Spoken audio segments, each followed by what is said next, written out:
I did not have any understanding of just what it would be like. I tried to warn you as much as possible. It was meant to be a happily ever after, but it turned out to be anything but a fairy tale. 2 years after the nation celebrated, it could not have been a happier, more glorious day. But then things started to go downhill. How has it all gone so wrong? We had this unpredictable couple who were going to do things in a very different way. When did the cracks start to show? The so-called Fab Four dream disintegrated step by step. Where did the problems really lie? If you compare the newspaper coverage of Meghan to any of Harry's past girlfriends, it's quite shocking. They don't seem to be in touch with the mood of the nation anymore. And was it ever really going to work? It's not enough to just survive something, right? Like, that's not the point of life. You've got to thrive. As they try to start a new life in LA, they're going to war with an old enemy. Last night came the surprise announcement that she is suing the Mail on Sunday. It would be much better if Meghan and Harry simply said nothing. Were the signs of trouble there from the very start? And what does the future hold for Harry and Meghan? How celebrity are they going to become? How diluted will the royal brand become? Harry is stepping away from the life that he was born into.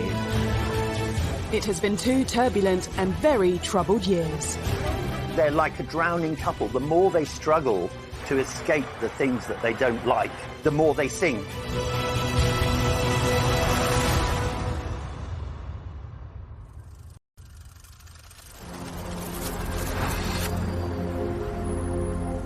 Harry and Meghan have changed the regal backdrop of Windsor for the luxurious Hollywood Hills. We won't be hearing about Harry, Meghan, and Archie and the royal family together as one for, I expect, for months to come until they come and visit over here, or maybe William and Kate and George and Charlotte and Louis will head on over to LA. Wouldn't that be a great photo op? They've also swapped the royal court for the High Court, in a legal battle which highlights so much of what's gone wrong in the past 2 years. Meghan's family issues, their fight for privacy, their war with the tabloid press. The court case could turn into their biggest nightmare. And it all centres on letters written.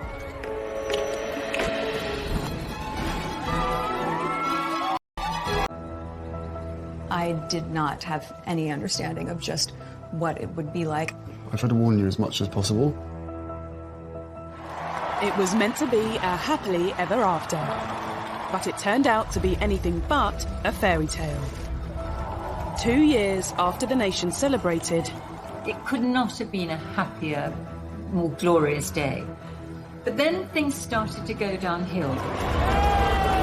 How has it all gone so wrong? We had this unpredictable couple who were going to do things in a very different way. When did the cracks start to show? The so-called Fab Four dream disintegrated step by step. Where did the problems really lie? If you compare the newspaper coverage of Meghan to any of Harry's past girlfriends, it's quite shocking. They don't seem to be in touch with the mood of the nation anymore. And was it ever really going to work? It's not enough to just survive something, right? Like, that's not the point of life. You've got to thrive. As they try to start a new life in LA, they're going to war with an old enemy. Last night came the surprise announcement that she is suing the Mail on Sunday. It would be much better if Meghan and Harry simply said nothing. Were the signs of trouble there from the very start? And what does the future hold for Harry and Meghan? How celebrity are they going to become? How diluted will the royal brand become? Harry is stepping away from the life that he was born into. It has been 2 turbulent and very troubled years.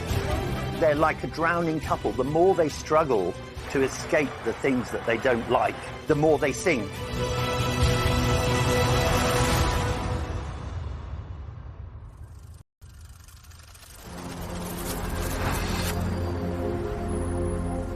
Harry and Meghan have changed the regal backdrop of Windsor for the luxurious Hollywood Hills. We won't be hearing about Harry, Meghan, and Archie and the royal family together as one for, I expect, for months to come until they come and visit over here, or maybe William and Kate and George and Charlotte and Louis will head on over to LA. Wouldn't that be a great photo op? They've also swapped the royal court for the High Court, in a legal battle which highlights so much of what's gone wrong in the past 2 years. Meghan's family issues, their fight for privacy, their war with the tabloid press. The court case could turn into their biggest nightmare. And it all centres on letters written.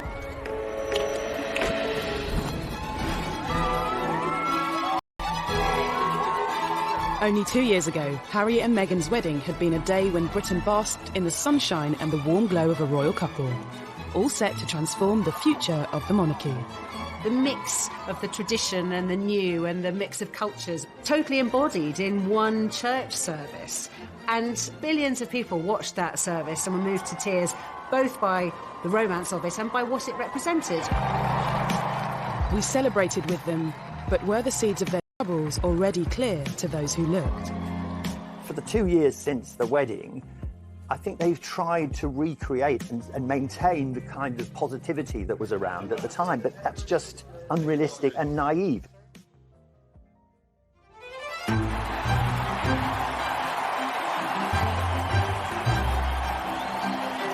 Less than 10 years ago, Harry watched older brother William marry his queen. The future heir to the throne had officially settled down. But the younger prince didn't look likely to follow suit anytime soon. This was quite a difficult period in Harry's public image because whilst people loved the sort of cheeky, chappy image, once he was constantly being photographed falling out of Sloane nightclubs on the King's Road, people did start to slightly turn against him. Pressure on the prince's love life had also been building. After 2 long-term relationships came and went. The first love, Chelsea Davy, who he fell head over heels in love with, she had to look into the goldfish bowl of royalty and to realise absolutely this wasn't the life for her. Harry was disappointed. His second relationship with Cressida Bonus, an actor, and she too didn't like the idea of media intrusion. When you marry into the royal family, you have to give up so much individually as a person, or at least that's what's expected of you. Girlfriend-wise, you know, it's my private life, so it's a different story. But yes, I am very protective. Obviously, it is part of my life. It's something that is part of the baggage that comes with me. I wouldn't say that Harry was unlucky in love. He just hadn't found the right one until Meghan came along. And when American actress Meghan Markle did come along, she looked set to change everything. When Meghan first appeared with Harry, she seemed absolutely perfect. The fact that she was American, she was a career woman, she was mixed race. She brought a whole lot of new things into the royal family that the royal family needed. In this strong, striking, confident woman and the scrutiny of being in the public eye. But the nation's favourite prince, with a divorced Hollywood A-lister, raised some eyebrows from the start. Much attention was paid to her mixed heritage. Harry's fallen in love, and there were people happy about that. But then on the other side, there were people, the papers, the mainstream papers and the tabloids, talking about her in a very negative sense. People were already painting her in ways that it was clear they knew nothing about her, but it suited their negative narrative to call her what she's not, without any evidence. It is, and it was, racist. If you compare the newspaper coverage of Meghan compared to any of really Harry's past girlfriends, you know, it's quite shocking. The press has always denied racism. In November 2016, Prince Harry confirmed his relationship with Meghan in a statement telling the tabloids to back off. Looking back, was this an early sign that it wouldn't be business as usual? Harry issued this quite extraordinary statement attacking some sections of the media. He wasn't going to tolerate the kind of invasive techniques that once surrounded his late mother. He couldn't protect his mother because he was only a small boy, but boy was he going to protect Meghan. In the explosive statement released via his press secretary, Harry also asked the media to pause and reflect before any further damage is done. This statement packed a punch. It was Harry speaking in a way that he had never done before, and he was talking about levels of harassment, unacceptable levels of harassment, how Meghan had been the victim of sexist, racist comments and commentary and negative articles. He was clearly a very, very angry man, and actually, to a degree, he had a right to be. Prince Harry has always had a level of mistrust towards the media. But this was one fight that was always going to have an unhappy ending. The palace thought it was unnecessarily antagonistic, and as though Harry was somehow spoiling for a fight. He went about it in an aggressively confrontational kind of way. You cannot control the media. The Queen has managed to reach a position where she's very rarely criticised, because when she, in the past, has occasionally been criticised, she says nothing. It would be much better if Meghan and Harry simply said nothing. A year after Harry's unprecedented statement, news broke that he and Meghan were engaged. The nation's favourite younger brother decided to give us all some good news today by announcing he was to marry the likeable Meghan Markle.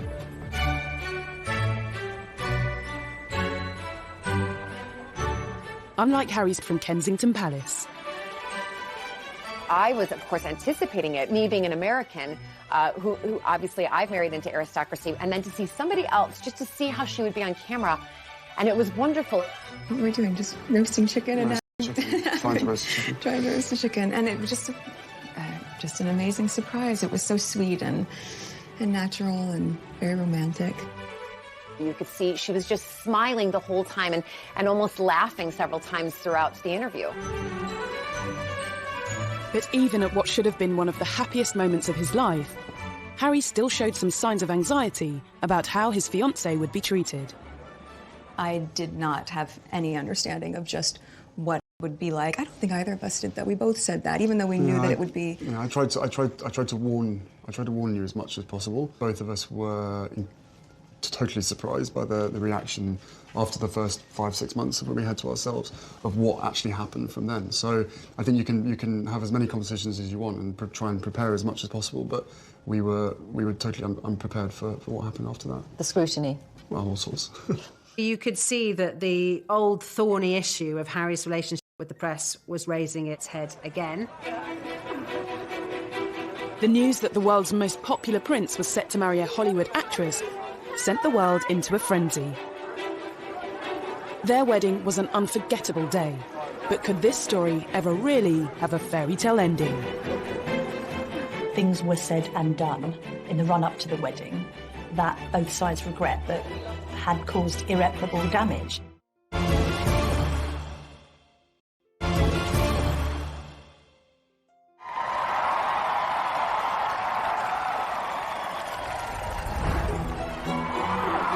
On the 19th of May 2018, the eyes of the world were on St George's Chapel in Windsor.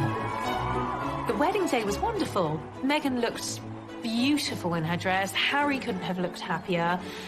The ceremony itself was so vibrant, it was so new, it was so different, it was so unique to the two of them. And I think it was the start of something very, very happy and very, very special. Nobody can deny that the wedding day itself was sparkling. It was magic. It was like Disneyland. The couple were given the titles Duke and Duchess of Sussex. Everything seemed perfect, but was there trouble and unrest, just hidden from view? Everybody was happy for Harry. Everybody thought Meghan was marvellous. It could not have been a happier, more glorious day. But then wheels started to come off amid suggestions that the couple had been a bit difficult over the planning of the wedding, and that demands were being made that perhaps weren't quite in proportion with their place in the royal pecking order. He said before the wedding, what Meghan wants, Meghan gets. Negative reports surrounding claims of Meghan's behaviour emerged from within the palace. It's been reported that Meghan was demanding that she wanted a certain tiara to wear, and then she was given the one that she didn't want to wear. And claims Meghan rowed with Kate's staff, which were denied by Kensington Palace. Meghan just didn't like any pressure, and on a couple of occasions she actually told staff not to interfere. It was none of their business. She would have the wedding she wanted.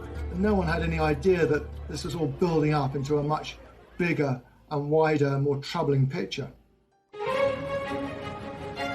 According to reports at the time, it was claimed Meghan also clashed with members of Harry's own family. Speculation was rife. There was a huge row when Kate was upset because Meghan insisted she didn't like the dress that Princess Charlotte was planning to wear as one of the bridesmaids. And inevitably, if you shout at someone in private and you're a royal, there is a good chance it will be leaked. There was a constant feed of endless negativity. Author Tom Quinn believes Harry and Meghan's private accommodation played a part in the tensions. Nottingham Cottage is in the grounds of Kensington Palace, and it's quite small.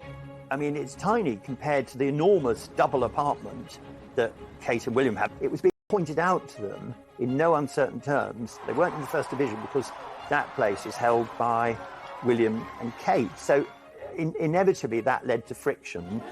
In Meghan's world, if you're determined enough, you can get to the top, but Meghan can't. She can't get to the top, whatever she does. Was the untraditional mix of American celebrity and British royalty ever really going to work?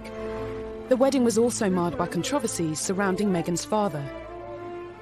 We're talking a global wedding for millions to see across the world. People are anticipating this, and what's being reported day after day to the lead up of the wedding is about her father, Thomas Markle, and is he going to come over and walk her down the aisle? Are they speaking? Have they spoken? There was the whole farcical business of Thomas saying, I can't come to the wedding, but then photographs suddenly appeared, taken by a paparazzi, showing Thomas Markle being measured for a suit, looking at a book about English landmarks. And these pictures were sold all over the world to the huge impact.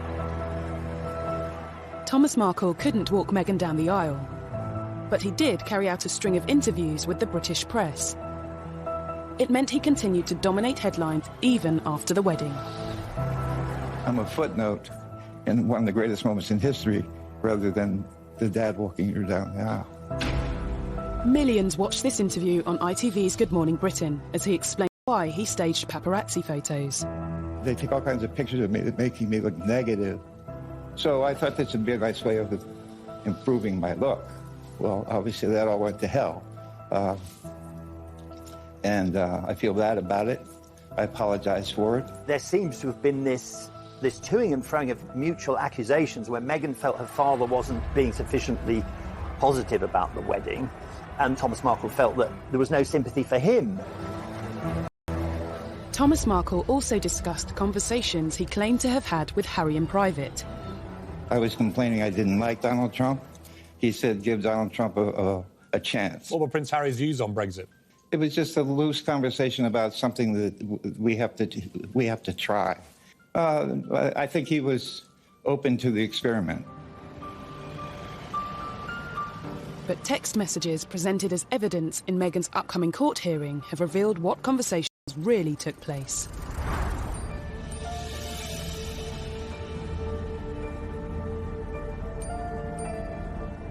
We now know what Harry was really thinking as newly revealed texts from him just before the wedding warned Meghan's father about talking to the media.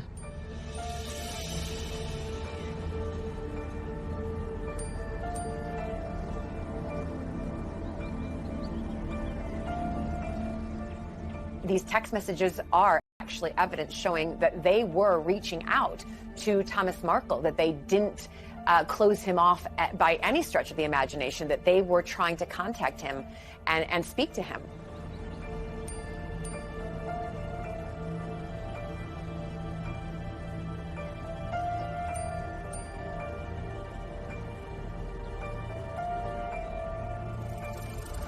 The private messages also showed how Meghan made attempts to speak with her father.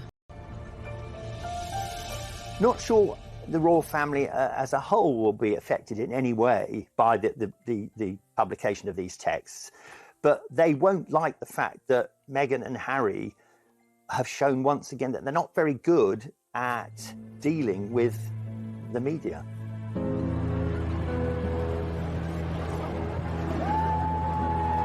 Evidence given to the High Court also confirmed that Thomas Markle hasn't been in contact with Meghan. 2 years on, the extraordinary messages have lifted a lid on private royal conversations that are now being showcased to the public. Right now, Meghan and Harry are thinking, we're just going to release everything to prove to everybody what exactly and really did happen. I think that now that they have moved thousands of miles away from home, that they're not supported by that palace PR machine, they're more vulnerable, they are more at risk, they're more exposed now than ever. Debate over Meghan's relationship with her father was another problem in a growing list of troubles that followed the wedding. Could the most troubling issue of all be Harry's fallout with his own brother? One of the things that unquestionably adversely affected the relations between Harry and William, who were so close for so many years, was a series of rumours after the wedding. William expressed doubts to Harry whether or not he was too quick in being engaged to Meghan. There was a brotherly discussion, which I think was voiced out of concern from William, but was misinterpreted as a lack of support. Things were said and done in the run-up to the wedding that both sides regret, but had caused irreparable damage. That's Harry. He's quite a headstrong, impulsive young man. He's much more like his late mother than William, who considers things and is, in that regard, is more of a Windsor and more like his father.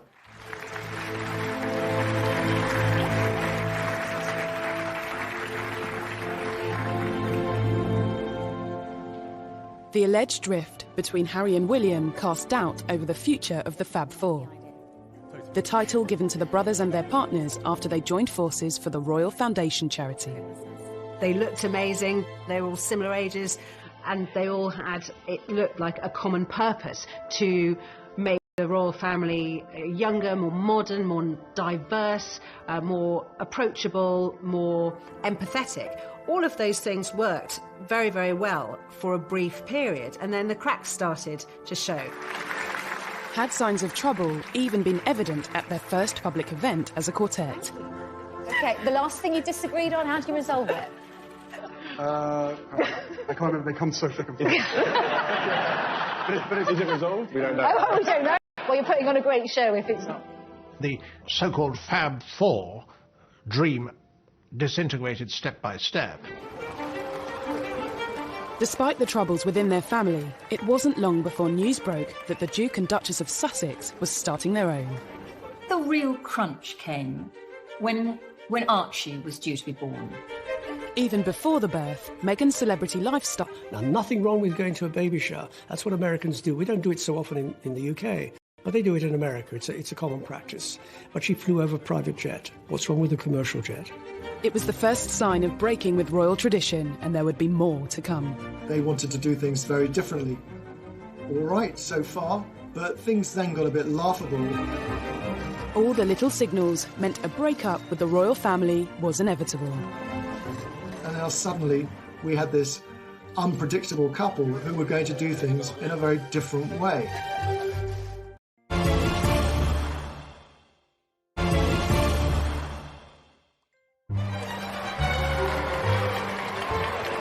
For decades, new additions to the royal family have been welcomed to the world on the famous steps of the Lindo wing of St Mary's Hospital in central London. But not when it came to Harry and Meghan's first child, Archie. I'm very excited to announce that Meghan and myself have a baby boy early this morning, a very healthy boy. The first public glimpse of the royal baby came 2 days after he was born. I mean, I have the two best guys in the world, so I'm really happy. He has the sweetest temperament. He's really calm and... Who gets that from? They were not going to follow the usual pattern of a royal birth. They wouldn't say, A, where the baby was going to be born or when it was born. They would make the announcements on their terms at a time that suited them. But at the same time, they were members of the royal family and they had accepted £2.4 million to renovate their house in Windsor. I think the public felt that they had a right to get excited about the birth, to maybe wait outside the hospital, wait for a glimpse of mother and baby and father to come out. Then the public was denied that. That really rattled the press. They didn't like it. As well as denying the papers a front-page picture, Harry and Meghan also kept their choice of godparents private. Looking back, a telling sign that big changes were on the horizon.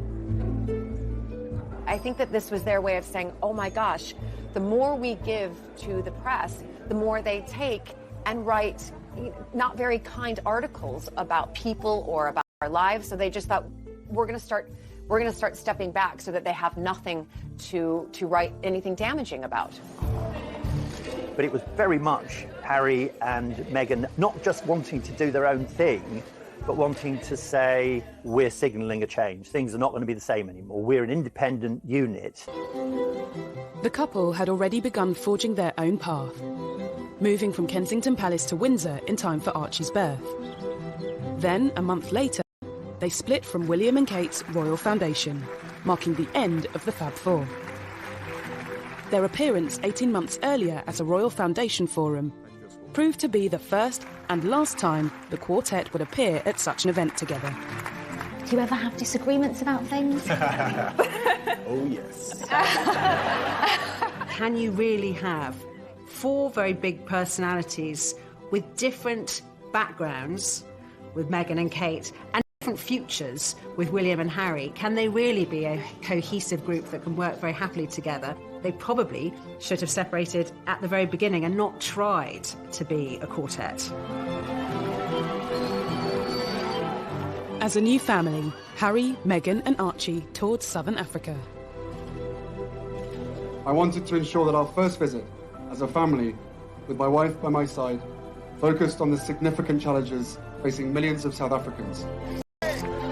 Many of their troubles seemed to disappear. They got very positive press in Southern Africa. That went down incredibly well. They couldn't have done it had they written the script themselves. Couldn't have been better. They were the golden couple sprinkling fairy dust all over Southern Africa. And then at the end of that tour, they completely shot themselves in the foot. This led to the ITV documentary where they talked about being so deeply unhappy as senior members of the royal family, which hit the world like something of a thunderbolt. In a revealing documentary, Harry and Meghan expressed their true feelings and the problems bubbling under the surface. There's been a lot of talk in the press about rifts with your brother. How much of that is true? Look, we're brothers. We'll always be brothers. We're certainly on different paths at the moment, but I will always be there for him, and as I know, he'll always be there for me. I don't know what the impact on your physical and mental health of all the pressure that you clearly feel under. Thank you for asking, because not many people have asked if I'm okay. It's not enough to just survive something, right? Like, that's not the point of life. You've got to thrive, you've got to feel happy, and I think I really tried to adopt this British sensibility of a stiff upper lip. She did really try to adapt this British stiff upper lip, keep calm and carry on, you know, never complain, never explain. But let's remember, she's American. We like to complain and explain. Rather ill-advised in my view, because, you know, he talked about how, you know, grim their lives were against a backdrop of one of the most benighted and poorest parts on the globe. Wasn't enough. They also wanted to send a message to the tabloids. While Harry and Meghan were 5,000 miles from home last night, came the surprise announcement that she is suing the Mail on Sunday for publishing a private letter she wrote to her estranged father. Harry's bombshell statement at the end of that tour announcing that his wife was taking legal action against a newspaper, and really, well, a character assassination, I suppose, on the British media. No one expected it to end like that. Harry and Meghan were very publicly sharing their troubles with the world, and the world lapped them up. I think that part of the fascination and the outrage thrown thrown at Harry and Meghan, it's probably deeply rooted in jealousy in some part, right? People don't want to accept that. Be it ordinary people like you and I, or, you know, high-profile people who just want to get in there. People think that Harry and Meghan is the next, I don't know, chapter or episode of Netflix's The Crown. No, these are real people. At Christmas, Harry and Meghan did things their own way again. They spent Christmas in Canada, not Sandringham. The only other time Harry had missed Christmas with the Queen was when he served in Afghanistan. And just 2 years earlier, the royal family had broken protocol to invite Meghan to the celebrations. Meghan was invited to Sandringham for royal Christmas before they were even married. She is the only royal girlfriend to have been afforded that privilege. So I think the royals went above and beyond and did everything they possibly could to make her feel at home. But their decision to skip Sandringham in 2019 was a clear sign of an imminent and much bigger decision. Once Harry and Meghan had gone to Canada for Christmas, once it became clear that they'd taken their dogs with them, it became very, very obvious that they weren't coming back anytime soon. Just before Christmas, he and Meghan decided to have a pause and think about what they wanted to do. They went off to Canada, and when they came back, it was announced early in 2020 that they were going to remove themselves from royal life.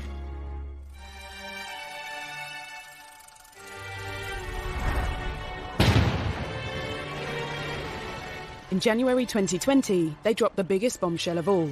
They said they intended to step back as senior royals. It was absolutely shattering.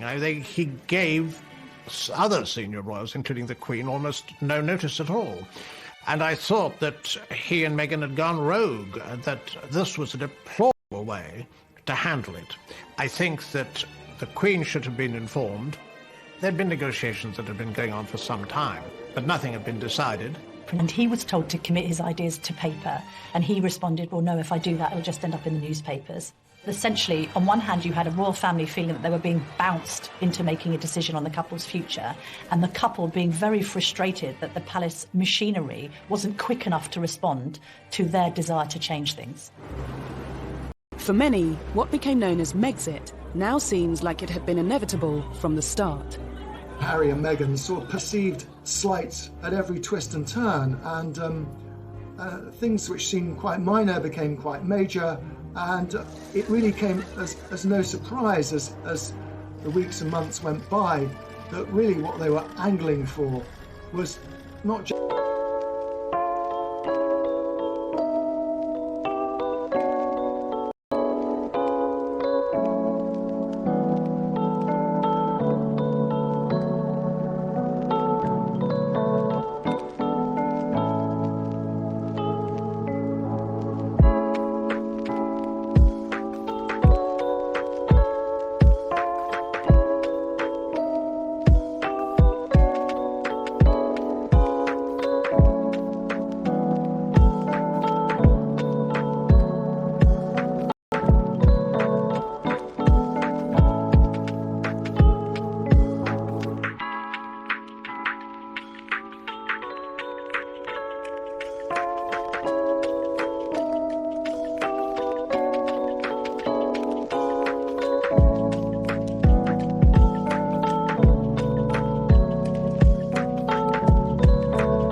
against the press.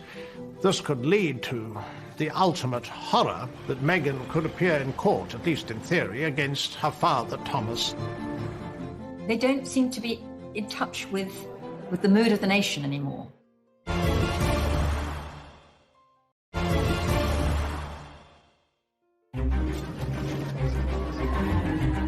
In the 2 troubled years since their wedding, Prince Harry and Meghan Markle have made no secret of their feelings towards the tabloids. Looking back, Harry has long been vocal about what he sees as press intrusion. They still upset me and I still read them. Why, I do not know. And so what do you think the public perception of Harry is? I don't know, it fluctuates. It depends on what the media want to write, I suppose. That feeling only grew when he and Meghan became a couple. Anything, positive or negative, it just didn't make sense. Being part of this family in this role, in this job, every single time I see a camera, every single time I hear a click, every single time I see a flash, it takes me straight back.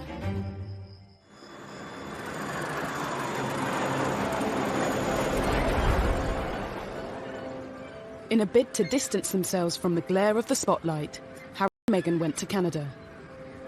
I think the reason for this whole upheaval, I suspect, was that Meghan was unhappy here and Harry wanted to protect her and to make her happy. And I think she was unhappy probably because she had made some very big life changes in a very short space of time. She'd left her job, she'd left her country and all her support network in America. She had come to a new country, she'd married into a big family, and she'd taken on a new job, and she had had a baby. All of these things are huge events, and they'd happened in under 2 years. People had been putting the dots together and working out that actually they hadn't just gone for a long Christmas break. They really had escaped, as far as they saw it, and had no intention of coming back. There was shock in the wider British public. I think there was dismay and great sadness that it seemed so drastic. Any plans for an easy transition across the Atlantic soon hit controversy. Canada said it would not foot their security bill following their change in royal status. Security has always been so important for Harry, and he's stressed this throughout the negotiations. But this will be extremely costly. It's like a sort of daydream. It's like a dream of an ideal world where they can have a private life and they'll be able to do whatever they want. There wasn't an easy way for them to be half in and half out royals. Just days before their royal status was officially due to end, Harry and Meghan's plans, as US borders threatened to close amidst the coronavirus breakout, Harry, Meghan and Archie made a dash for California. Harry, I think, decided, probably quite impulsively, which is in his nature, to get Meghan back to her comfort zone. Their original plans have sort of fallen in tatters. They've got to decide what it is they want to do, how they want to do it, when they want to do it, and where they want to do it. They've got advisors around them, and I hope they're getting the right advice, because the right advice is not just about what is good for Canada and the United States, it's also what is not going to bounce back on the monarchy and on the institution. It's important that they take that into consideration as well. As Harry and Meghan attempted to settle peacefully into LA life, their battle with the British press continued. Their long-awaited court case Meghan is suing Associated Newspapers for misuse of private information, breach of data protection and copyright infringement, after a letter she sent her father was published by the Mail on Sunday. This is a private letter to her father expressing, her feelings, and having that released absolutely will cause distress on anybody. But to do so, she and Harry have had to reveal more personal information in court. They don't like being written about in the British tabloid press, but at the same time, they are suing, and that will come out in the courts, all of the text messages and the documents. So they must feel very, very confident that what they have to show will, in one sense, vindicate them. Absolutely. They want to use this opportunity to change the narrative about Meghan being this distant daughter who doesn't care about her father. Clearly, it means a lot to her personally to be able to say, none of these things are true. I got in touch with my father. I tried to help my father. It was difficult to reach my father. He wasn't responsive. The reality is that they have to do this. And whether they win the court case or not, they're the first to do it, and I think that means a lot. The first round went in favour of the Mail on Sunday, with the judge dismissing some of Meghan's claims against the publisher, including allegations that it acted dishonestly. The judge threw out, in the preliminary hearing, threw out some of the allegations that Meghan and Harry had made against the Mail. He described them as irrelevant, just not part of anything the law could look at or decide on. But that was just the opening battle. When the case goes to trial, it could all get really uncomfortable. If you want less press in intrusion, yet you launch court cases against the press. This could lead to the ultimate horror, and that would be that Meghan could appear in court, at least in theory, against her father, Thomas, who has contributed to a great deal of the adverse publicity that they've received. That would be a global news story and be truly bizarre. On top of Meghan's legal action, Harry has also filed a lawsuit against The Sun and the Daily Mirror for alleged phone hacking. I think Harry doesn't really like the press, and I think he often puts on a smile and a brave face, but deep down there's a loathing there. He's obviously trying to be specific with the Mail on Sunday's publication of Meghan's letter, and indeed he's being specific on hacking. If legal proceedings weren't enough, the pair have written an open letter to the Daily Mail, The Sun, the Daily Mirror and the Daily Express, signalling they're to expect no corroboration and zero engagement. Immediately it was picked up by the tabloids and made into a story itself, and it made Meghan and Harry also, it made them seem petulant. They'll dig around even more furiously now for the sort of information that Meghan and Harry don't want to come out, so it will have the opposite effect from the one intended. The choices he's going to have to make moving forward. But that absence of palace protection, which he did find frustrating, there is a sense that even before Meghan was on the scene, he was growing sick and tired of being told what he couldn't do by the palace. I'm not quite sure what it is that they want. You're taking on a big beast if you go to war with the tabloids. They are very powerful, and they have the ability to make or break. The months to come are going to be crucial for Harry and Meghan as they start a life away from the royal family, an attempt to leave their troubles in the past. I think they are tremendously happy together, but there's a question that this is at a very high price. Harry and Meghan's life as a married couple at the forefront of royal duties in Britain lasted just 2 years. The couple's new life is here, Los Angeles. But it hasn't taken long for reports to emerge claiming Harry feels his world has been turned upside down and that he misses the military. When he did leave, he clearly wasn't ready or willing or able to completely sever those ties, which is why he's continued not just with some honorary titles and sort of bells and whistles jobs, but he wanted to really continue to support particularly injured servicemen, both with the Walking Charity and with the Invictus Games. And that has obviously brought him a lot of happiness. I think that's the thing he's going to miss the most now that he's not in the UK. He'd be like a lost soul there. It'd be far worse for Harry in America than it was for Meghan in England, because he's not as tough as she is. It seems for Meghan, there's no place like home. If you look at the photos when we were first kind of introduced to Meghan, she was in yoga leggings, she was in her Ugg boots, she was casual, and then all of a sudden she moves over here and she's in, stockings, or as I would say, pantyhose, wearing a dress, having to wear a hat, full hair and makeup, heels all of the time, and all of a sudden they've gone back to North America and she's back in her yoga pants and, her comfy boots and casual, and going back to how probably she has been living her whole life apart from this little blip when she was living here for, less than 2 years. Harry and Meghan are no different from some of us that pack up our bags and go live in Australia or New Zealand or move to South Africa or decide whether or not you're getting what you want from the place. And maybe they plan to be there for a short while, for a long while. I don't know. And can I be honest? It's not my business. While the couple have been stateside, there have clearly been some things they've missed back in the UK. Reports claim Harry is back in touch with William, and the whole family video called the Queen. They did the Zoom call, on the Queen's 94th birthday with Archie, and, that was, accurately reported. This is her grandson. This is her great-grandson. So the Queen's always going to have a connection with Harry and vice versa. Even that was reported in 2 ways. Some viewed it as a cynical PR move. Others said Harry and Meghan can't win. They were simply showing they've not forgotten their family. I think Harry loves his grandmother, the Queen, and he won't want to do anything to embarrass her. I think that will be in his mind first and foremost, along with protecting Meghan and Archie. Harry and Meghan may have very little control over what is written about them. But with a new bombshell biography on the horizon, is this a sign that they are trying more than ever to be authors of their own future?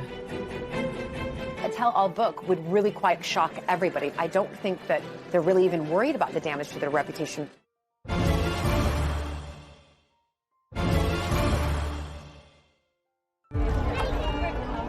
This summer, Harry and Meghan will continue to dominate headlines. A new unauthorised biography will soon be hitting shelves, with claims it will be very much told from the couple's perspective. It promises unique access to friends of Harry and Meghan and will dispel many rumours and misconceptions that plague the couple. Will it be a case of history repeating itself? Look at what happened to his mother when she did the biography with Andrew Morton. You know, it caused massive issues and problems within the royal family. I don't think he wants to follow in those footsteps of his mother right now in what she did in opening up to the world a tell-all book. Again, it would really go against everything that they're trying to put out there, is that we want to be private. It's probably, again, their own pathway of saying, you know what, we want to tell our story, and this is the way we're going to tell our story.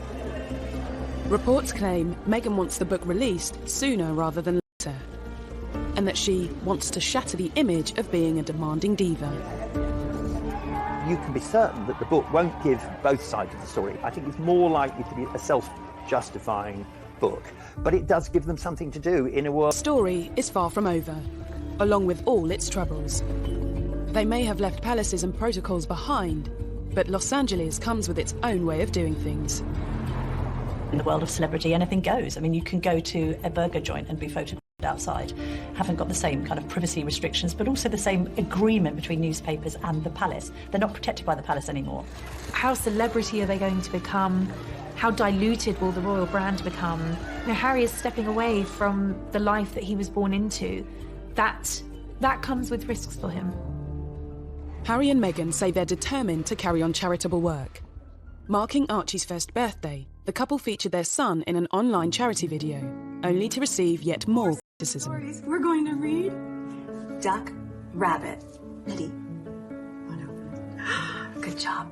I think it's very odd and typical of the slightly contradictory nature of their lives and their views, because making a video of Archie on his first birthday is very sweet, and we know it's linked to a children's charity that Meghan supports, which is all good. But at the same time, it does show that Meghan, probably more than Harry, is not going to be able to say goodbye to the media and to having a media presence. She can't do it. They could release photos of Archie whenever they want to. I don't think they're really having their cake and eating it too. I think that they feel like, well, we can now do what we want to do. For Meghan, life has gone full circle and she's back in Hollywood. But where does that leave Harry? I think they'll take a lot of advice from the Obamas. They've set up their production companies, that they'll be talking to Oprah Winfrey, they'll be talking to big figures like that to try to find a way to carve a role for themselves as philanthropists, entrepreneurs, huge figures on a global platform. How they earn their money without people think they're trading in on their royal status is the tricky bit. However they choose to earn a living will be a new venture for former senior royals. If it doesn't work out, is there a path back to the palace? I think in a way it's seeing how they behave. If they use the royal family to make pots of money, then it won't be very good. If there's a tell-all interview on the television by Meghan and or Harry, that's not going to go down well. So they're really under the watchful eye of the royal family for the first year, which they probably don't like at all. The door has been quite clearly left open by the Queen for them to return to the royal family if that was what they wanted to do. She's allowed them to keep Frogmore Cottage, although they've been asked to pay back the £2.4 million that the taxpayers paid for the refurbishment, and rightly so, able to use the HRH status. But I don't think they will come back. I think this is the life that Harry actually has always wanted. Meghan has been the catalyst. She has enabled him to do this. She's helped to give him the confidence to take a step outside of the role that he was born into and to embark on a new chapter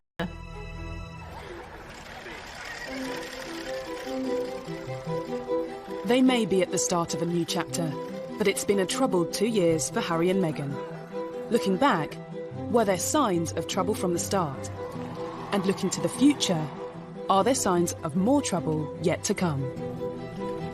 Harry was intent on a different path, clearly. I mean, I don't think he deliberately set out to upset the public, and quite possibly he hasn't. Although I do think a lot of people have become rather disenchanted with him and her over what has happened subsequently, and he is not quite the popular figure that he once was. No matter what, someone is going to be criticizing them, no matter what they do. They have this wonderful platform and they know it.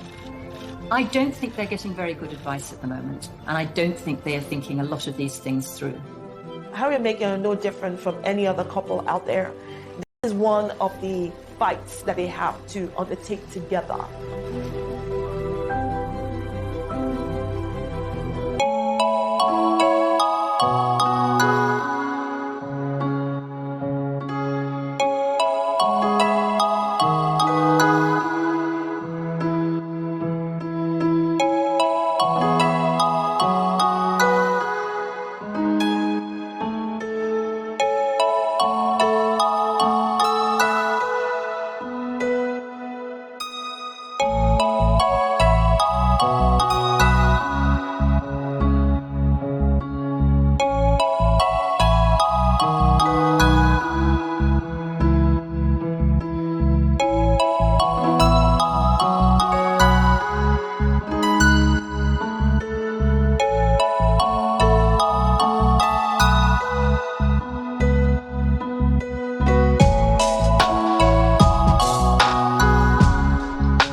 Harry and Meghan have changed the regal backdrop of Windsor for the luxurious Hollywood Hills. We won't be hearing about Harry, Meghan, and Archie and the royal family together as one for, I expect, for months to come until they come and visit over here, or maybe William and Kate and George and Charlotte and Louis will head on over to LA. Wouldn't that be a great photo op? They've also swapped the royal court for the High Court, in a legal battle which highlights so much of what's gone wrong in the past 2 years. Meghan's family issues, their fight for privacy, their war with the tabloid press. The court case could turn into their biggest nightmare. And it all centres on letters written